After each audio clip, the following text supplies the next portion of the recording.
What's a good word, everyone? It's your boy DKB here. I just want to say thanks for all the support. The channel's been steadily growing, and the number you see below, you can drop a text, shoot a voicemail, any ideas, topics, collabs, etc. you guys want to see. I'll include them in future videos and live streams, and I'll catch you again. Be easy. What's a good word, Jets fans? It's your boy DKB here. So we have a personal endorsement from Coach Prime himself, and I'm hoping this isn't another Peyton Manning type situation for us, but he dropped a tweet speaking to the New York Jets about the open general manager search, and specifically about the candidate we just interviewed in Louis Reddick. And it goes on to say, Jets, please don't mess this up, and I pray this was a real interview and not that other thing y'all do. This man deserves a real chance. He is knowledge and class personified. Hashtag Coach Prime. And so outside of the dig, which is pretty obvious here, there's been a number of times where we've had an open coaching coordinator, front office position. You can even think draft, where it feels like there's been a specific candidate penciled in from the start, regardless of how many interviewees have actually come through. And so hopefully this just isn't for show and tell, right? One of the other things he can also be potentially mentioning, and I don't know if this applies to the front office as well as coaching staff, but the Rooney Rule, where they want you to interview minority candidates, could possibly be in play here, right? As far as I know, he would be the first one out of the 4 GMs that we interviewed so far.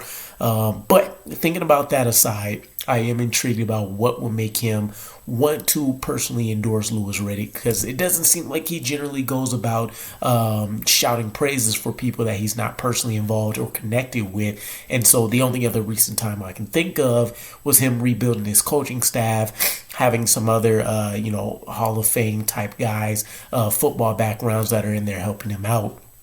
Outside of that, though, there is a theory, right? There's a theory that Prime wants to jump to the NFL, partly because he wants a new challenge, partly because obviously he just played one of his last games, or his last game, the last game, with both of his sons, Shiloh and Shador. And so the connection here is that if he installs Riddick in place, puts him in a position to where he can then flow that endorsement back to Prime and help him get a position where he wants, right? Think the Raiders, the Cowboys, any open coaching position where there's a legitimate chance that somebody could look to draft Shador, right?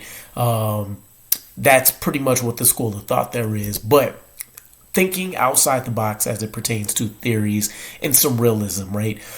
Now, I don't know that Riddick and Prime have a very close relationship, or what that looks like for why this endorsement even comes out of the blue.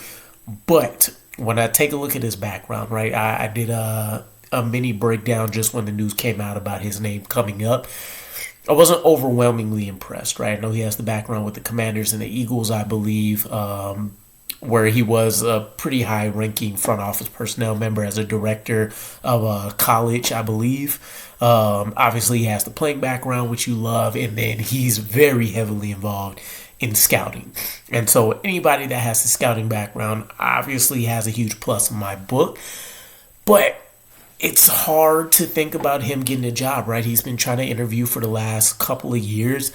He's been bypassed, and I won't say for good reason, but realistically, it makes sense. You have candidates that have recent experience, 20 plus years in front office, generally some other connections probably within that same building that they're interviewing for, to really help push things over the edge for them. And so if you're going to put their resumes up against one that looks maybe incomplete, and then of course, just thinking from, when I've had to interview for jobs and stuff myself, if there's any kind of gap in experience, that usually is a huge talking point for people. So for him to be out of the game for 10 plus years, I'm sure would bring huge concerns. I don't think he'd be as big of an issue as, let's say, a head coach trying to come back. But if you want to think about the John Gruden situation for a minute here, he would be a perfect example of somebody that was able to overcome a lot of that. Not the best apples to apples example here, right? Just because Gruden also has a ton of accolades and stuff to go with it that Riddick doesn't necessarily personally have at this time. But it just kind of goes into the point that this might be a bit of a reach or out of the realm of possibility for Riddick compared to some of these resumes he's going to go up against, right?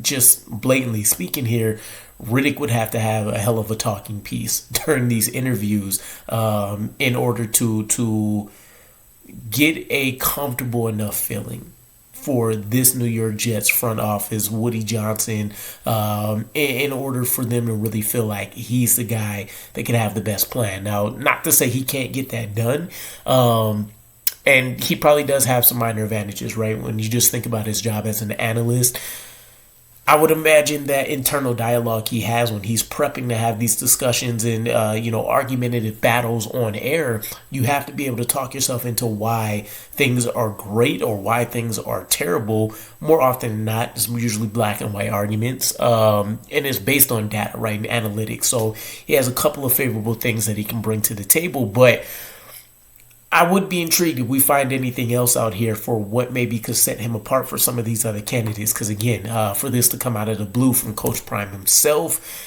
it does intrigue me quite a bit. But all in all, let me know what you guys think, because it's not a ton that you can really dig into from Riddick's history, just from what I found. But if you guys have any morsels out there, any additional info to drop, and then of course just your overall thoughts about kind of Prime's message here to us about Riddick, I'd love to hear them. And I'll catch you guys again. Peace.